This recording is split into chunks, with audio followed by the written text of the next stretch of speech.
Жантақ өсімдігінің пайдасы және қасиеті. Менің керек арнама тіркеліп, лайк басып қолдап кетіңіздер. Халық медицинасында ежелден қолданып келе жатқан табиғи шипа көзі. Оның ең пайдалы бөліктері тамыры, сабағы, жапырағы және шырыны. Жантақтың емдік қасиеттері зәр айдайды, бүйрекке пайдалы. Жантақ қайнатпасы бүйректегі тұздар мен тасты шығаруға көмектеседі. Несеп жолдарын тазалайды.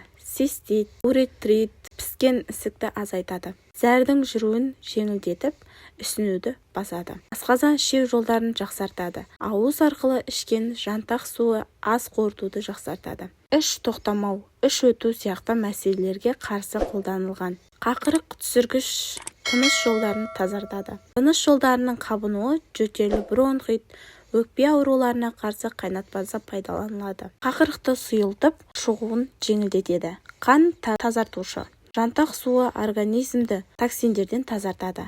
Қан құрамын жақсартып, теріге жақсы әсер береді. Тері жараларына, жарақатқа ем. Жантақтың езбесі не қайнатпа суы жара, безеу іріңдеген жерлерге жағылады. Антисептик қасиеті бар. Жараның жазылуын жылдамдатады. Қан тамыр аурулары тамырларын нығайтып, жүрекке түсетін салмақты жеңілдетеді. Қан қысымын тұрақтандыруға ықпал етеді. Қолдану тәсілі: жантақ шайын бір ас қасық жантақты бір стакан қайнаған суға салып 15-20 минут тұндырады.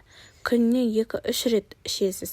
Сыртқа жағу үшін қайнатпасын мақтаға сіңіріп, жара және қабынған жерлерге басасыз. Ескерту: жаңғақтың емдік қасиеті бар, бірақ дозасын сақтамай қолдану зиян болуы мүмкін. Созылмалы немесе күрделі ауру кезінде дәрігермен кеңесу міндетті. Жүкті әйелдерге, емізетін аналарға, балаларға қолдануға болмайды. Мамандармен кеңесіңіздер.